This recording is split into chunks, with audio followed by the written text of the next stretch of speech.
Business की एक खास पेशकश बिग स्टोरी बिग डिबेट आपके साथ में हूं शिल्पा।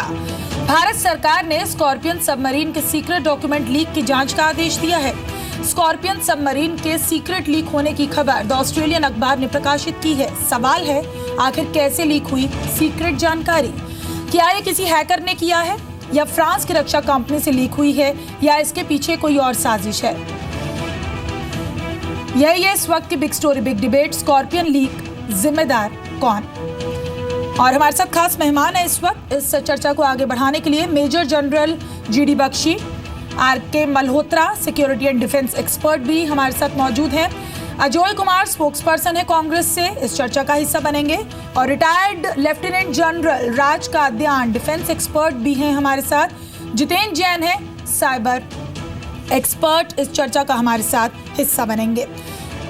लेकिन उससे पहले हम आपको बताते हैं कि स्कॉर्पियन सबमरीन प्रोजेक्ट आखिरकार है क्या, इसे समझिए।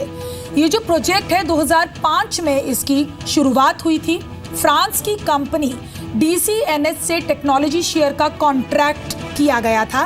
फ्रांस के शिप बिल्डर DCNS ने ये बनाया था सबमरीन। इसका पूरा जो सबमरीन का डिजाइन है बनाया गया था।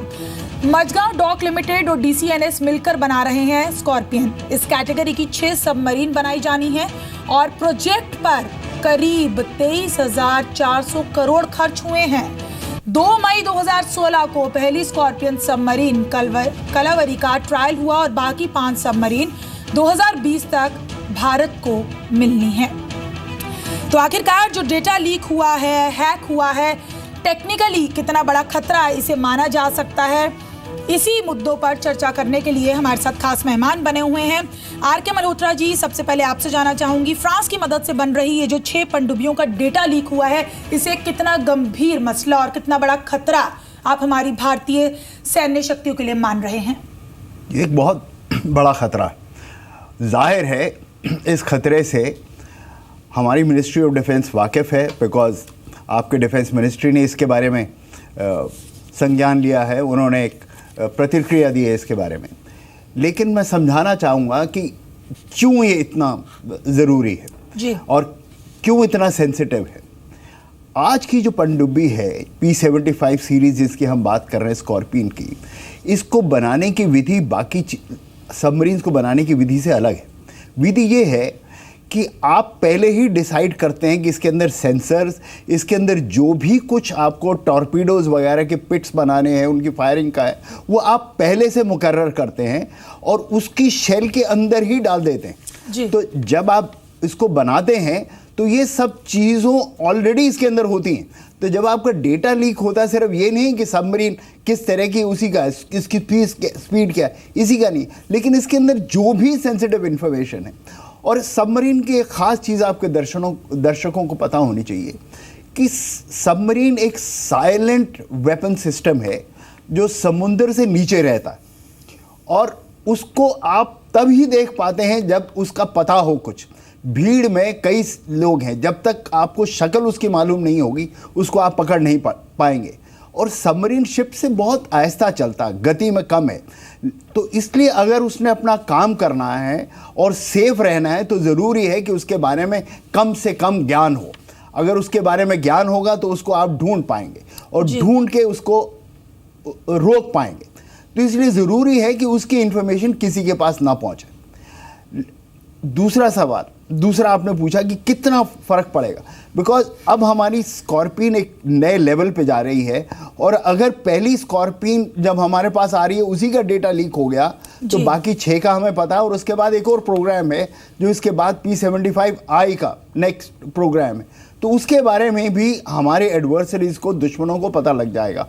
तो ये बड़ी सेंसिटिव इन्फॉर्मेशन लीक हुई है और कितनी लीक हुई है, क्या क्या इन्फॉर्मेशन, पर इतने पन्नों की है तो ऑब्वियसली उसका सब कुछ मालूम होगा और ये बड़ा धक्का है भारत की कैपेबिलिटीज में। जी, चलिए रुक करते हैं। रिटायर्ड लेफ्टिनेंट जनरल राज काद्यान भी हमारे साथ हैं। सर, ये बताइए, क्या पनडुब्बी की सुरक्षा पूरी तरीके से खतरे में पड़ सकती है? जितनी अहम जानकारियां, जितना अहम डेटा इन पनडुब्बियों से जुड़ा हुआ लीक हुआ है, उससे क्या ये माना जा सकता है?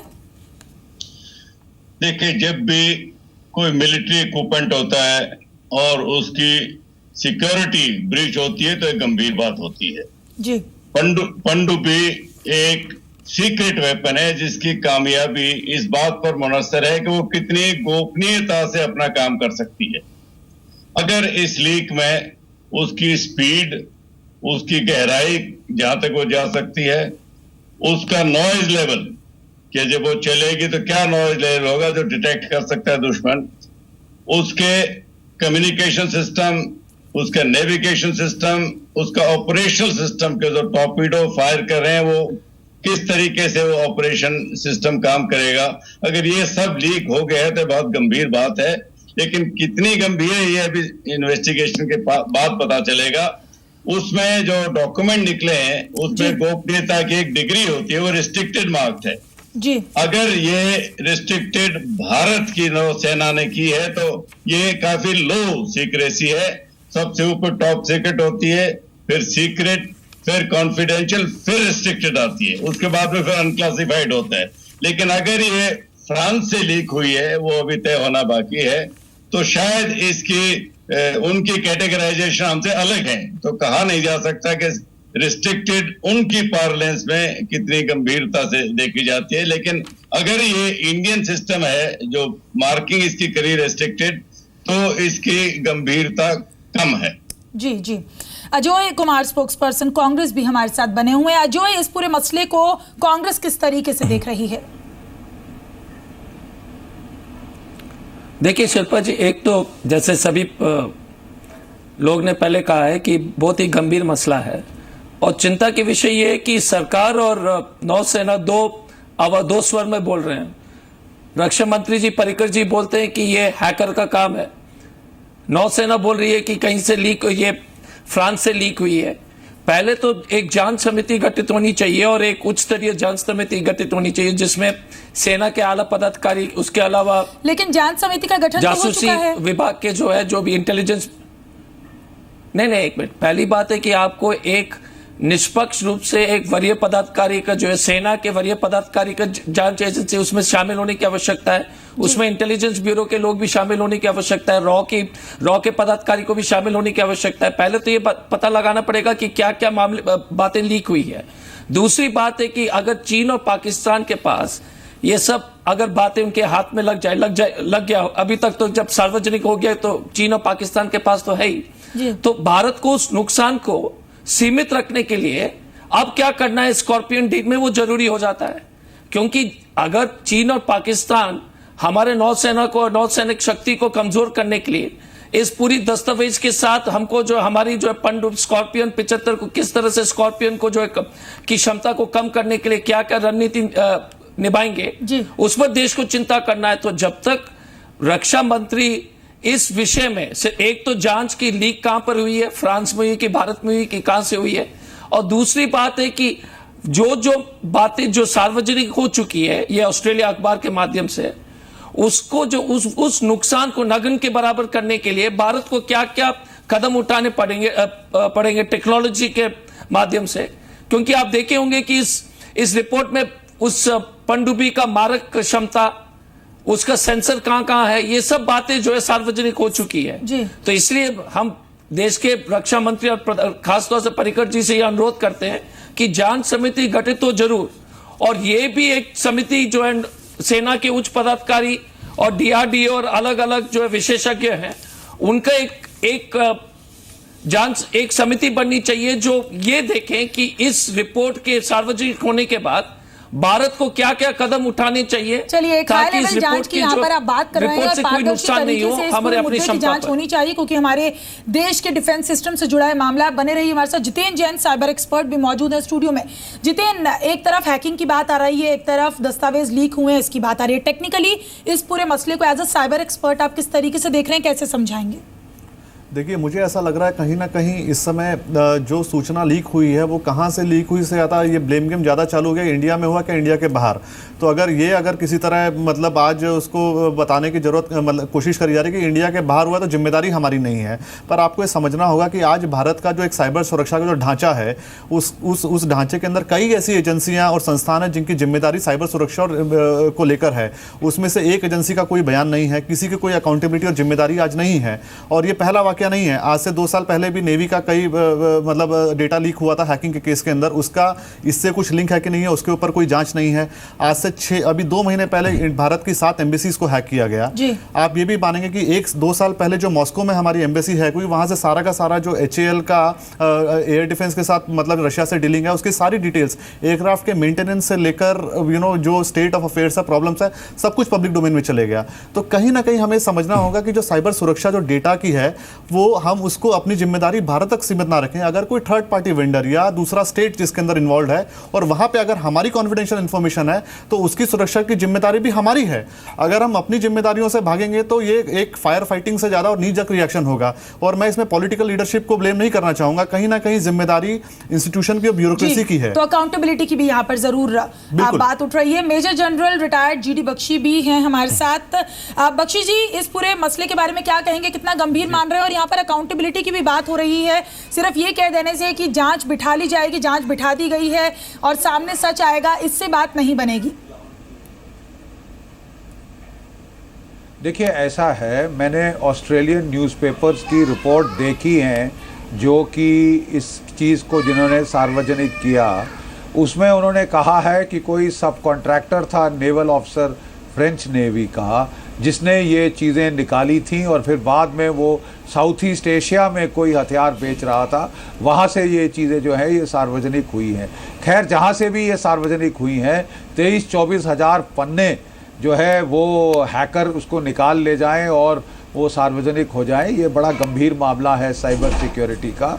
इसकी जांच हो रही है और I am sure we will get to the bottom of it. लेकिन मैं आपको एक और इसका बड़ा खतरनाक पहलू बताना चाहता हूं। जी बताइए। देखिए, अगले 10 साल में भारत को कोई 150 अरब डॉलर खर्चा करके अपने जो मेजर गैप्स हैं हमारे डिफेंस बिल्डअप में, जो 10 साल से स्लो डाउन हो गए थे, हमारी सबमरीन फोर्स में, अंडर सी फोर्स में, हमारी स्क्वाड्रन स्ट्रेंथ एयरफोर्स की, हमारी मीडियम गने, हम डेस्परेटली उनको पूरा करने की कोशिश कर रहे हैं। और हम देख रहे हैं कि जैसे कोई डील थ्रू होती है, 50 सांप और धांधलियां उसके लिए निकाल दिए जाते हैं कि साहब ये यहाँ पे कोई धांधली हुई है, कोई इसमें रिश्वत दी गई है, नहीं तो ये डेटा लीक हो गया है ताकि डील कैंसिल हो और हमें कुछ ना मिले, हम खाली हाथ ठन बैठ के देखते रहे, जबकि चीन और पाकिस्तान की शक्ति निरंतर बढ़ती जा रही है। जी चलिए, चीन और पाकिस्तान का डील कैंसिलेशन के मेनिया पे चले जाएं, जैसे कि संत एंथनी जी के समय में था, एक के बाद एक डील कैंसिल हो रही थी और एक बार तो जो मीडियम गन्स थी सारी फर्म्स को हमने ब्लैकलिस्ट कर दिया। तो आप किसको पनिश कर रहे हैं? अपने आर्म्ड फोर्सेस को, अपने देश को। जी बख्शी जी, यहाँ पर चीन और पाकिस्तान का आपने जिक्र किया है, बवाल उठता है। जी, चीन और पाकिस्तान की आपने जिक्र किया, तो कितना बड़ा खतरा, अब चूंकि ये जानकारियां लीक तो हो गई हैं, लेकिन कितना बड़ा खतरा इन दोनों देशों से हो सकता है और कहीं इन दोनों देशों की चाल तो इसमें नहीं देखी जा सकती? देखिए, ऐसा है, देखिए मैं आपको समझाता हूं। देखिए, सन 1973 की अरब इजराइल युद्ध में हमारी सेना और वायु सेना में जो सैम 2, सैम 3 पेचोरा मिसाइल्स जो इस्तेमाल होते थे, वही इजिप्ट की फौज के पास थे और वो इजराइल के कब्जे में आ गए और वहाँ से जो सारी वर्किंग फ्रीक्वेंसीज थी उनकी, वो कॉम्प्रोमाइज़ हो गई। फिर भी 10-15 साल हमारे पास कोई चारा नहीं था, बल्कि उन्हीं को इस्तेमाल करना और उसको अच्छी तरह से मुस्तैदी से ऑपरेट करना, ताकि हम अपने जो एग्जिस्टिंग वेपन सिस्टम्स हैं उसको हम इस्तेमाल कर सकें, उसका हम एक्सप्लॉइट कर सकें। ये लग्जरी हमारे पास नहीं है कि आज साहब उसने बोला, उसने फलाने ने इल्जाम लगाया जो आपका कंपेटिटर था कि नहीं साहब इन्होंने रिश्वत दी है, डील कैंसिल, ब्लैकलिस्ट। आपको किसी ने बोला कि साहब किसी ने फ्रांस से सार्वजनिक, ये सार्वजनिक कैसे हुआ? और अगर फ्रांस में हुआ या साउथ ईस्ट एशिया में हुआ तो किस मकसद से हुआ? कि आप घोड़े पे चढ़ें और इसे कैंसिल कर दें, और आपकी जो जहां चीन के पास 54 से ज्यादा सबमरीन्स हैं, आपके पास 14 नहीं रह गई। राजकादियन जी, आप आपकी पुरानी सबमरीन्स किलोज जो है वो अब फेज आउट हो रही है। आपको स्कॉर्पियन आनी थी, 4 साल ये लेट हो चुकी है और अब आपने ये सांप निकाला कि बख्शी जी के जवाब से क्या आप सहमत हैं? तो आप अपना पांव पे कुल्हाड़ी मार रहे हैं। देखिए, ये लीक कहां से हुई है वो इतना महत्वपूर्ण मुद्दा नहीं है। ये तो ऑस्ट्रेलिया ने भी कहा है कि ये लीक शायद फ्रांस में हुई है।